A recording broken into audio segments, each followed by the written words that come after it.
Será que Moisés era pós-milenista em sua escatologia?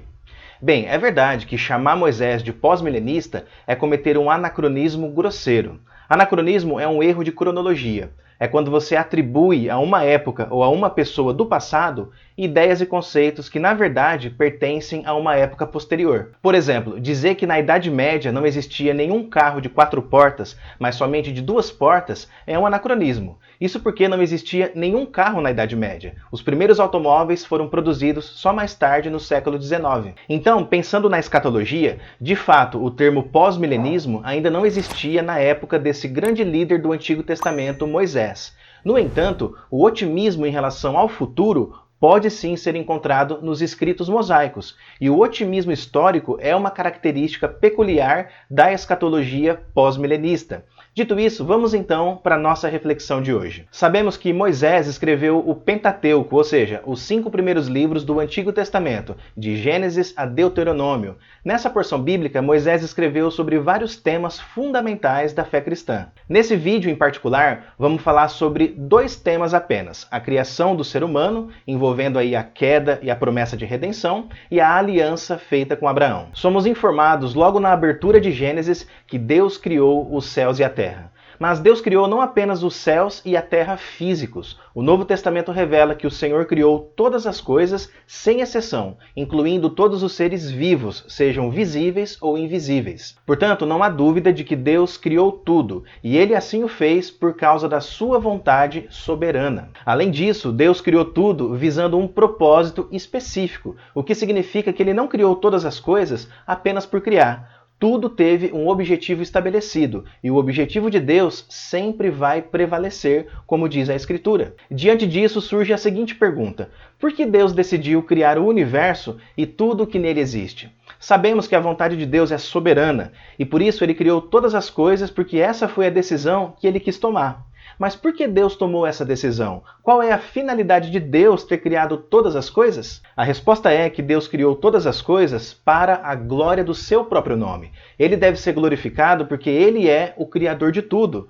Tu és digno, Senhor e Deus nosso, de receber a glória, a honra e o poder, porque todas as coisas tu criaste, sim, por causa da tua vontade vieram a existir e foram criadas. Além do mais, todas as coisas criadas por Deus são boas. Se existe algo de ruim no universo, não é porque Deus criou algumas coisas boas e outras ruins. Ele criou tudo bom. Porém, o pecado manchou a boa criação de Deus. A Bíblia deixa claro que toda a criação de Deus é boa. Se Deus é essencialmente bom em sua natureza, logo tudo que Deus criou só poderia ter sido bom também. Agora, além de ter criado o universo, Deus também criou o ser humano. A Bíblia diz que o homem foi criado à imagem de Deus. O homem possui a imagem de Deus intrinsecamente, ou seja, Deus não acrescentou a sua imagem no homem após a criação dele. O homem foi criado já portando a imagem de Deus em sua natureza. É uma qualidade inata. Nem mesmo a queda no pecado foi capaz de apagar a imagem de Deus no homem.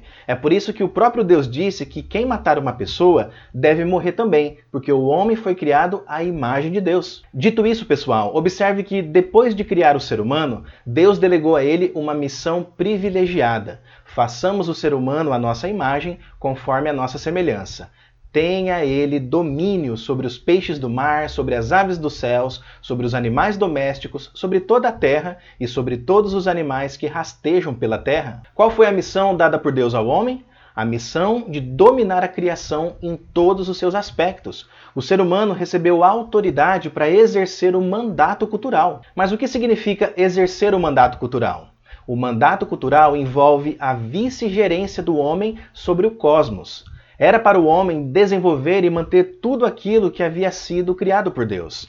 Através deste mandato, Deus colocou a humanidade em um relacionamento singular com a criação, para dominar e sujeitar, guardar e cultivar. Para resumir tudo o que foi dito até aqui, podemos dizer que Deus criou todas as coisas para a sua própria glória, e o ser humano foi criado à imagem de Deus a fim de cumprir a missão de dominar toda a criação para a glória de Deus. E aqui surge um problema. Embora Deus tenha criado tudo de maneira perfeita, Adão caiu em pecado e corrompeu toda a criação que era perfeitamente boa. Diante disso, como que fica a missão de dominar a terra?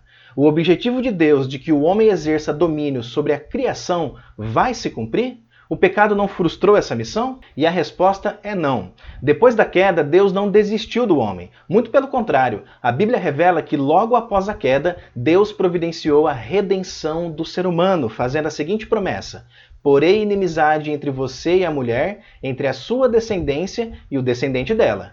Este lhe ferirá a cabeça, e você lhe ferirá o calcanhar. Nessa promessa, Deus profere uma maldição contra Satanás, dizendo que ele será esmagado pela semente da mulher, ou seja, pelo nosso Redentor que é Cristo. Em Cristo Jesus, o ser humano é reconciliado com Deus, e assim ele é novamente capacitado para dominar a criação conforme a vontade de Deus. Quando contemplo os teus céus, obra dos teus dedos, e a lua e as estrelas que estabeleceste, que é o homem para que dele te lembres, e o filho do homem para que o visites? Fizeste-o, no entanto, por um pouco menor do que Deus, e de glória e de honra o coroaste. Deste-lhe domínio sobre as obras da tua mão, e sob seus pés tudo lhe puseste. Agora, observe que todo o relato da criação e da queda ocorrem dentro da história com personagens históricos reais. A narrativa da criação não é uma alegoria ou alguma coisa desse tipo. Note que Satanás aparece na narrativa como criatura histórica, a serpente. Adão e Eva são pessoas históricas reais. O pecado foi um acontecimento histórico real, e os efeitos do pecado no mundo também foram históricos e reais. Até hoje sentimos os efeitos da queda. Então, se tudo isso aconteceu na história, isso quer dizer que a promessa redentora e a concretização dessa promessa devem acontecer dentro da história também. E de fato, a derrota de Satanás foi estabelecida oficialmente na cruz do Calvário e dentro da história. Cancelando o escrito de dívida que era contra nós e que constava de ordenanças, o qual nos era prejudicial, removeu-o inteiramente, cravando-o na cruz. E despojando os principados e as potestades, publicamente os expôs ao desprezo, triunfando sobre eles na cruz. Mas a vitória definitiva de Cristo ainda está em andamento. Ela está acontecendo gradualmente à medida que o Evangelho se espalha pela terra e os inimigos de Cristo são derrotados. Porque é necessário que ele, Jesus, reine até que tenha posto todos os inimigos debaixo dos seus pés. O último inimigo a ser destruído é a morte. Com exceção da morte, que será derrotada no último dia, os demais inimigos de Cristo serão derrotados antes do seu retorno final, ou seja, antes do fim da história. Posto isso, pessoal, vamos agora refletir brevemente sobre a aliança estabelecida com Abraão. A palavra de Deus diz: o Senhor disse a Abrão: saia da sua terra, da sua parentela e da casa do seu pai, e vá para a terra que lhe mostrarei. Farei de você uma grande nação e o abençoarei e engrandecerei o seu nome. Seja uma bênção. A aliança que Deus estabeleceu com Abraão fará com que todas as famílias da terra, e não apenas algumas famílias, sejam abençoadas. E por causa dessa aliança, nós que estamos em Cristo, nos tornamos herdeiros de Abraão. E se vocês são de Cristo, são também descendentes de Abraão e herdeiros segundo a promessa. A promessa de Deus feita a Abraão vai atingir o mundo inteiro. Isso quer dizer que as bênçãos do Evangelho vão alcançar todas as nações da terra. Mas isso vai acontecer de maneira gradual, conforme o Evangelho for pregado e à medida em que as nações da terra forem discipuladas. Ora, se a herança de Abraão é cósmica, ou seja, se ela vai abençoar todas as nações da terra, como que podemos acreditar num futuro caótico? A promessa bíblica não é de um futuro caótico, mas de um futuro glorioso transformado pelo poder do Evangelho de Cristo. Portanto, o relato de Moisés acerca da criação, da queda, da promessa de redenção e da aliança de Deus com Abraão é o fundamento bíblico do otimismo histórico pós-milenista.